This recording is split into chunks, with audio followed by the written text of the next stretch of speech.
ಖಾರ ನಿಮಗೆ ಎಷ್ಟು ಬೇಕೋ ಅಷ್ಟು ಹಾಕ್ಕೊಳ್ಳಿ ಖಾರನ. ನಂತರದಲ್ಲಿ ಸ್ವಲ್ಪ ಅರಿಶಿನ ಪೌಡ್ರು, ನೆಕ್ಸ್ಟು ಅರ್ಧ ಸ್ಪೂನಷ್ಟು ಕೊರಿಯಂಡರ್ ಪೌಡ್ರು, 1/4 ಟೀ ಸ್ಪೂನು ನಿಮಗೆ ಬೇಕು ಅನಿಸಿದ್ರೆ ನೀವು ಹಾಕ್ಕೊಳ್ಳಿ. ಇಲ್ಲಿ ಗರಂ ಮಸಾಲ ಪೌಡ್ರ್ ಹಾಕಿದ್ದೀನಿ, ಟೇಸ್ಟ್ ಚೆನ್ನಾಗಿ ಕೊಡುತ್ತೆ, ಹಾಕ್ಕೊಳ್ಳಿ. ನಂತರ ಅರ್ಧ ಸ್ಪೂನಷ್ಟು ಶುಂಠಿ ಬೆಳ್ಳುಳ್ಳಿ ಪೇಸ್ಟು, ನೆಕ್ಸ್ಟು 1 ಚಮಚದಷ್ಟು ಗಟ್ಟಿ ಮೊಸರು ಹಾಕಿದ್ದೀನಿ. ಮೀಡಿಯಮ್ ಹುಳಿ ಇದೆ, ತೀರಾ ಹುಳಿ ಕೂಡ ಇಲ್ಲ, ಮೀಡಿಯಮ್ ಹುಳಿ ಇದೆ. ನಂತರ ಇದಕ್ಕೆ ಸ್ವಲ್ಪ ಸೋಯಾ ಸಾಸ್ ಹಾಕ್ತಾಯಿದ್ದೀನಿ. ನೀವು ಸೋಯಾ ಸಾಸ್ ಹಾಕ್ತೀರಾ ಅಂದರೆ ಉಪ್ಪನ್ನ ನೋಡ್ಕೊಂಡು ಹಾಕ್ಕೊಳ್ಳಿ, ಯಾಕಂದರೆ ಸೋಯಾ ಸಾಸು ಹುಳಿ ಮತ್ತು ಉಪ್ಪು ಎರಡೂ ಇರುತ್ತೆ, ಆದ್ದರಿಂದ ನೋಡ್ಕೊಂಡು ಹಾಕ್ಕೊಳ್ಳಿ. ಇನ್ನು ಸ್ವಲ್ಪ ಉಪ್ಪನ್ನ ನಾನು ಹಾಕ್ತಿದ್ದೀನಿ, ಜಾಸ್ತಿ ಬೇಡ, ಉಪ್ಪು ಸ್ವಲ್ಪ ಸಾಕು. ಮತ್ತು ನಿಮ್ಮ ಬೇರೆ ಗರಂ ಮಸಾಲ ಮತ್ತು ಖಾರ ಪುಡಿಯಲ್ಲಿ ಉಪ್ಪಿದ್ರೆ ನೋಡ್ಕೊಂಡು ಹಾಕ್ಕೊಳ್ಳಿ, ತೀರಾ ಯಥೇಚ್ಛವಾಗಿ ಉಪ್ಪು ಕೂಡ ಹಾಕಕ್ಕೆ ಹೋಗಬೇಡಿ. ಬೇಕು ಅಂದರೆ ಒಂದು ಮೊಟ್ಟೆನ ಒಡೆದು ಹಾಕ್ಕೊಳ್ಳಿ. ನೀವು ನಾನು ಮೊಟ್ಟೆ ಹಾಕ್ತಿಲ್ಲ, ಸಿಂಪಲಾಗಿ ಮಾಡ್ತಿರೋದು. ನಾನು ತವಾ ಫ್ರೈನ ಮಾಡ್ತಿದ್ದೀನಿ, ಇಲ್ಲಿ ಸಿಂಪಲಾಗಿ ತವಾ ಫ್ರೈ ಮಾಡ್ತಿದ್ದೀನಿ. ನಾನು ಇಲ್ಲಿ ಮಾಮೂಲಿ ಎಣ್ಣೆನ ಉಪಯೋಗಿಸ್ತೀನಿ, ನಿಮಗೆ ಎಣ್ಣೆ ಬೇಡ ಅಂದರೂ ನೀವು ತುಪ್ಪದಲ್ಲಿ ಕೂಡ ಲೈಟಾಗಿ ಫ್ರೈ ಮಾಡ್ಕೋಬೋದು. ಅಲ್ಲಿ ತುಪ್ಪ ಹಾಕ್ತೀರ ಅಂತ ತೀರಾ ಹಾಕಕ್ಕೆ ಬರೋದಿಲ್ಲ ತುಪ್ಪ ಅಲ್ವಾ, ಅದರಿಂದ ಸಿಮ್ಮಲ್ಲಿ ನಾವು ಸ್ಲೋ ಆಗಿ ಅದನ್ನು ಫ್ರೈ ಮಾಡ್ಕೋಬೇಕು. ಸ್ವಲ್ಪ ಟೈಮ್ ಹಿಡಿಯುತ್ತೆ ತುಪ್ಪ ಹಾಕ್ಕೊಂಡ್ರೆ, ಯಾಕಂದ್ರೆ ಕಡಿಮೆ ತುಪ್ಪ ಹಾಕ್ತೀವಿ, ಅದರಿಂದ ಎಣ್ಣೆ ಹಾಕಿದ್ರೆ ಸ್ವಲ್ಪ ಎಣ್ಣೆ ಹೆಚ್ಚು ಕಮ್ಮಿ ಹಾಕ್ಬೋದು, ಏನಾಗೋದಿಲ್ಲ. ನೋಡಿ ಎಷ್ಟು ಮಸಾಲೆ ಹಾಕಿದರೆ ಈ ರೀತಿಯಾಗಿ ಕೋಟಿಂಗ್ ಎಷ್ಟು ಚೆನ್ನಾಗಿ ಬಂದಿದೆ ನೋಡಿ. ಈಗ ಎಷ್ಟು ಚೆನ್ನಾಗಿ ಬಂದಿದೆ.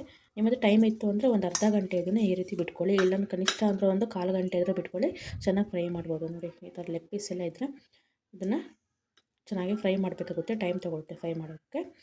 ನಂತರದಲ್ಲಿ ನೀವು ಇದೇ ಥರ ಮಸಾಲ ಮಾಡಿಕೊಂಡು ಇದನ್ನು ಡೀಪ್ ಫ್ರೈ ಕೂಡ ಮಾಡ್ಬೋದು. ಇದರಲ್ಲಿ ಕಾರ್ನ್ಫ್ಲವರಲ್ಲಿ ಎದ್ದುಬಿಟ್ಟು ಇದನ್ನು, ಅಂದರೆ ಕಾರ್ನ್ಫ್ಲವರ್ ನೀರು ಮಾಡ್ಕೊಳ್ಳಿ, ನೀರಲ್ಲಿ ಇದನ್ನು ಎದ್ದುಬಿಟ್ಟು ಇದನ್ನು ಡೀಪ್ ಫ್ರೈ ಬೇಕಾದ್ರೂ ಮಾಡ್ಕೋಬೋದು. ಯಾಕಂದರೆ ಕೋಟಿಂಗ್ ಚೆನ್ನಾಗಿ ಕಾರ್ನ್ಫ್ಲವರ್ ಹಾಕೋದ್ರಿಂದ ಕೋಟಿಂಗ್ ಚೆನ್ನಾಗಿ ಕೊಡುತ್ತೆ, ಅದರಿಂದ ಅಷ್ಟೇ. ಅದು ವಿಡಿಯೋ ಕೂಡ ನೆಕ್ಸ್ಟ್ ನಾನು ಹಾಕ್ತೀನಿ ನಿಮಗೆ. ಇದನ್ನು ಒಂದು 1/4 ಗಂಟೆ ಬಿಟ್ಟು ನಾನು ಇದನ್ನು ಫ್ರೈ ಮಾಡ್ತೀನಿ, ಡೀಪ್ ಫ್ರೈ ಮಾಡೋದಿಲ್ಲ, ಕರೆಕ್ಟ್ ತವಾ ಫ್ರೈ ಮಾಡ್ತಿದ್ದೀನಿ ನಾನು ಇದನ್ನು. ನೋಡಿ ಫ್ರೈ ಪ್ಯಾನ್ ತೊಗೊಂಡಿದ್ದೀನಿ.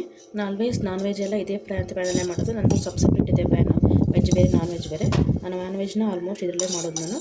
ನೋಡಿ ಈಗ ಎಣ್ಣೆನ ಹಾಕ್ತಿದ್ದೀನಿ, ಎಣ್ಣೆ ಥರ ಸ್ವಲ್ಪ ಎಣ್ಣೆನ ಹಾಕ್ಕೋಬೇಕು, ಇಲ್ಲಾಂದರೆ ತುಪ್ಪ ಹಾಕ್ಕೊಳ್ಳಿ. ತುಪ್ಪ ಹೆಚ್ಚು ಕಡಿಮೆ ಹಾಕಕ್ಕೆ ಬರೋಲ್ಲ, ಯಾಕಂದ್ರೆ ತುಪ್ಪ ಹೀಟ್ ಬೇರೆ, ಚಿಕನ್ನು ಹೀಟ್ ಅಲ್ವಾ, ಅದರಿಂದ ತುಪ್ಪ ನೋಡ್ಕೊಂಡು ಹಾಕ್ಕೊಳ್ಳಿ. ಈಗ ಎಣ್ಣೆ ಹಾಕಿದ್ದೀನಿ. ನಂತರ ನಾನು ಇಲ್ಲಿ ನೋಡಿ ರವೆ ತೊಗೊಂಡಿದ್ದೀನಿ, ಮೀಡಿಯಮ್ ರವೆ ತೊಗೊಂಡಿದ್ದೀನಿ. ನಿಮ್ಮ ಹತ್ರ ಸೂಜಿ ರವೆ ಇತ್ತು ಅಂದರೆ ತೊಗೊಳ್ಳಿ, ಚೆನ್ನಾಗಿ ಬರುತ್ತೆ. ಅದು ಇದೆ, ನಾನು ದಪ್ಪ ರವೆಲ್ಲೇ ಮಾಡ್ತೀನಿ ನೋಡಿ, ನಾನು ಟ್ರೈ ಮಾಡೋಣ ದಪ್ಪ ರವೆನೇ ತೊಗೊಂಡಿದ್ದೀನಿ. ಈಗ ಮ್ಯಾರಿನೇಟ್ ಮಾಡಿ ಚಿಕನ್ ಇದ್ವಲ್ಲ, ಒಂದು 1/4 ಗಂಟೆ ಆಗಿದೆ. ಈಗ ನೋಡಿ ಮ್ಯಾರಿನೇಟ್ ಮಾಡಿ ಚಿಕನ್ನಾಗಿ ಈ ರೀತಿಯಾಗಿ ಇದು ಎತ್ಬಿಟ್ಟು ಕ್ರಿಸ್ಪಿಯಾಗಿ ತುಂಬ ಚೆನ್ನಾಗಿ ಬರುತ್ತೆ, ಎತ್ತು ಮಾಡ್ಕೊಳ್ಳಿ ನೀವು ದಪ್ಪ ರವೆಯಿಂದ. ಇಲ್ಲಾಂದರೆ ನೀವು ಬ್ರೆಡ್ ಕ್ರಮ್ಸ್ ಇರುತ್ತಲ್ಲ ಅದನ್ನು ಕೂಡ ಹಾಕೋಬೋದು, ಅದು ಚೆನ್ನಾಗಿ ಬರುತ್ತೆ. ಈ ರೀತಿ ಹಾಕ್ಬಿಟ್ಟು ಒಂದೊಂದೇ ಈ ರೀತಿ ಇಟ್ಕೊಂಡು ಹೋಗೋದು. ಆದರೆ ಸ್ವಲ್ಪ ಟೈಮ್ ತಗೊಳುತ್ತೆ, ಯಾಕಂದರೆ ಫ್ರೈ ಆಗಬೇಕಲ್ವ, ಎಲ್ಲ ಕಡೆಯೂ ಚೆನ್ನಾಗಿ ಫ್ರೈ ಆಗಬೇಕು, ಅದರಿಂದ ಸ್ವಲ್ಪ ಟೈಮ್ ತಗೊಳುತ್ತೆ. ನೋಡಿ ನಾನು ಎಲ್ಲನೂ ಇದೇ ರೀತಿಯಾಗಿ ಮಾಡಿಕೊಂಡು ಇಲ್ಲಿಡ್ತಾ ಹೋಗ್ತಿದ್ದೀನಿ. ಖಾರ ಜಾಸ್ತಿ ಬೇಕು ಅಂತ ಹಾಕ್ಕೊಳ್ಳಿ, ಇಲ್ಲಾಂದರೆ ನಿಮಗೆ ಹಸಿಮೆಣ್ಸಿನ್ಕಾಯಿ ತಿಂತೀರಾ ಅಂದರೆ ನೀವು ಹಸಿಮೆಣ್ಸಿನ್ಕಾಯಿ ಪೇಸ್ಟ್ ಮಾಡ್ಕೊಂಡು ಹಾಕೋದು ಚೆನ್ನಾಗಿರುತ್ತೆ. ಹಸಿಮೆಣ್ಸಿನ್ಕಾಯಿ ಮತ್ತು ಕೊರಿಯಂಡರ್ ಅಂತ ಕೊತ್ತಂಬರಿ ಸೊಪ್ಪು, ಪುದೀನ ಸೊಪ್ಪು ಎಲ್ಲ ಪೇಸ್ಟ್ ಮಾಡ್ಕೊಂಡು ಹಾಕ್ಕೊಳ್ಳಿ, ಅದನ್ನು ತುಂಬ ಚೆನ್ನಾಗಿ ಟೇಸ್ಟ್ ಕೊಡುತ್ತೆ. ಇದೇ ರೀತಿಯಾಗಿ ಮಾಡ್ಕೊಳ್ಳಿ, ಎಕ್ಸ್ಟ್ರಾ ಐಟಮ್ನ ಅವನ್ನ ಹಾಕಿ ಅಷ್ಟೇ. ಪುದೀನ, ಕೊತ್ತಂಬರಿ ಮತ್ತು ಹಸಿಮೆಣ್ಸಿನ್ಕಾಯಿ ಇದನ್ನು ಪೇಸ್ಟ್ ಮಾಡ್ಕೊಂಡು ಹಾಕ್ಕೊಟ್ರೆ ಚೆನ್ನಾಗಿರುತ್ತೆ.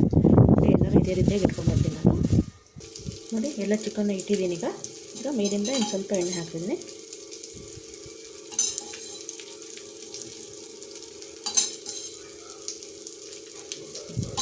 ಸಣ್ಣ ಪೀಸೆಲ್ಲ ಇದ್ವು, ಅದನ್ನು ಕೂಡ ಹಾಗೆ ಹಾಕಿದ್ದೀನಿ.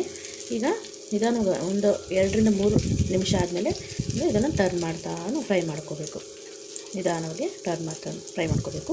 ಅದು ಹೇಳಿದ್ನಲ್ಲ, ಸ್ವಲ್ಪ ಕಾರ್ನ್ಫ್ಲವರ್ ನೀವು ಹಾಕ್ಕೊಂಡ್ರೆ ಈಗ ಏನು ತಳ ಹಿಡಿಯೋದಿಲ್ಲ, ಹಿಂಗೆ ಅಂಟ್ಕೊಳೋದಿಲ್ಲ, ಪ್ಯಾನಿಗೆ ಚೆನ್ನಾಗಿ ಬರುತ್ತೆ ಕಾರ್ನ್ಫ್ಲವರ್ ಹಾಕಿದ್ರೆ. ನಾನು ಕಾರ್ನ್ಫ್ಲವರ್ನ ಹಾಕಿಲ್ಲ, ಸಿಂಪಲ್ಲಾಗಿ ಮಾಡಿ ತೋರಿಸ್ತಾ ಇದ್ದೀನಿ ಈ ರೆಸಿಪಿನ. ನಾನು ಯಾವಾಗ ಈ ಥರ ಚಿಕನ್ ತಂದರೆ 1-2 ಪೀಸ್ ಇದ್ದರೆ ಈ ಥರ ಮಾಡ್ಕೊಂಡಿರ್ತೀನಿ, ನನಗೆ ಭಾಳ ಇಷ್ಟ ಈ ಥರ ತಿನ್ನೋದು. ನನಗೆ 1-2 ಪೀಸ್ ಇದ್ರೂ ಮಾಡ್ಕೊಂಡೇ ತಿಂದ್ಕೊತೀನಿ ನಾನು. ನೋಡಿ ಎಲ್ಲರೂ ಇದನ್ನು ಡೀಪಾಗಿ ಚಿಕನ್ ಎಲ್ಲ ಫ್ರೈ ಆಗೋವರೆಗೂ ಇದನ್ನು ಚೆನ್ನಾಗಿ ಫ್ರೈ ಮಾಡ್ಕೋಬೇಕು ನಾವು. ಎಷ್ಟು ಚೆನ್ನಾಗಿ ಫ್ರೈ ಆಗಿದೆ, ಈಗ ಡೀಪಾಗಿ ಫ್ರೈ ಆಗಿದೆ ನೋಡಿ. ಈ ರೀತಿಯಾಗಿ ಹಾಕಬೇಕು ಚಿಕನ್, ಈ ರೀತಿಯಾಗಿ ಆದರೆ ಒಳಗಡೆ ಎಲ್ಲ ಚೆನ್ನಾಗಿ ಬೆಂದಿರುತ್ತೆ. ಯಾಕಂದರೆ ಸ್ವಲ್ಪ ದಪ್ಪ ಚಿಕನ್ ಆಗಿರೋದ್ರಿಂದ ಸಣ್ಣ ಕಟ್ ಮಾಡಿದರೆ ಬೇಗ ಬೆಂದ್ಬಿಡುತ್ತೆ, ಅದು ಏನು ಪ್ರಾಬ್ಲಮ್ ಇಲ್ಲ. ಸ್ವಲ್ಪ ದೊಡ್ಡ ಪೀಸ್ ಇದ್ದರೆ ಸ್ವಲ್ಪ ಟೈಮ್ ತಗೊಳುತ್ತೆ ನೋಡಿ. ಈ ರೀತಿಯಾಗಿ ಬೇಯಬೇಕು, ಆವಾಗ ಚೆನ್ನಾಗಿರುತ್ತೆ, ಫ್ರೈ ಆಗಬೇಕು. ಆ ರೀತಿ ಇದು ನೋಡಿ, ಈ ರೀತಿಯಾಗಿ ಫ್ರೈ ಆಗಬೇಕು, ಸ್ವಲ್ಪ ಟೈಮ್ ತಗೊಳುತ್ತೆ ನಾನು ಹೇಳಿದಾಗ ಅಷ್ಟೇ. ಈಗ ಇದನ್ನು ಒಂದು ಪ್ಲೇಟಲ್ಲಿ ಹಾಕೊಂಡು ತೋರಿಸ್ತೀನಿ ಹೇಗಾಗಿದೆ ಅಂತ, ಮುರಿದು ಕೂಡ ತೋರಿಸ್ತೀನಿ ನಿಮಗೆ. ನೋಡಿ ಈಗ ರೆಡಿಯಾಗಿದೆ. ಒಂದು ಪ್ಲೇಟಲ್ಲಿ ಹಾಕೊಂಡ್ಬರ್ತೀನಿ ಇದನ್ನು.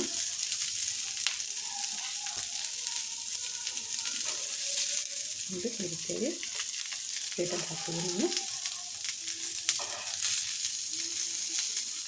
ತುಂಬ ಚೆನ್ನಾಗಿ ರೆಡಿಯಾಗಿದೆ ನೋಡಿ, ಯಾವ ರೀತಿಯಾಗಿ ಕಾಣಿಸ್ತಾ ಇರ್ಬೋದು ಯಾವ ರೀತಿಯಾಗಿ ನಮ್ಮ ಚಿಕನ್ ಫ್ರೈ ರೆಡಿಯಾಗಿದೆ ಅಂತ ನೋಡಿ.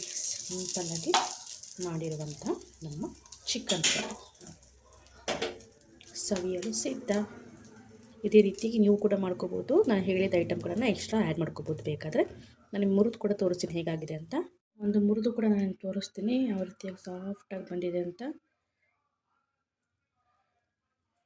ನೋಡಿ. ಯಾವ ರೀತಿಯಾಗಿ ಬಂದಿದೆ, ಹೊರಗಡೆ ಎಲ್ಲ ಒಂಥರ ಕ್ರಿಸ್ಪಿಯಾಗಿ, ಒಳಗಡೆ ನೋಡಿ ಎಷ್ಟು ಸಾಫ್ಟಾಗಿ ಬಂದಿದೆ.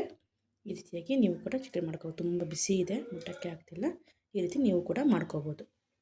ನಮ್ಮ ವಿಡಿಯೋ ನೋಡೋದಕ್ಕೆ ಧನ್ಯವಾದಗಳು. ಹಾಗೂ ನಮ್ಮ ಚಾನಲ್ ಯಾರು ಫಸ್ಟ್ ಟೈಮ್ ನೋಡ್ತಿದ್ರೆ ಸಬ್ಸ್ಕ್ರೈಬ್ ಮಾಡ್ಕೊಳ್ಳಿ, ಲೈಕ್ ಮತ್ತು ಶೇರ್ ಮಾಡಿ. ವಿಡಿಯೋ ನೋಡೋದಕ್ಕೆ ಧನ್ಯವಾದಗಳು. Thank you. ಬಾಯ್.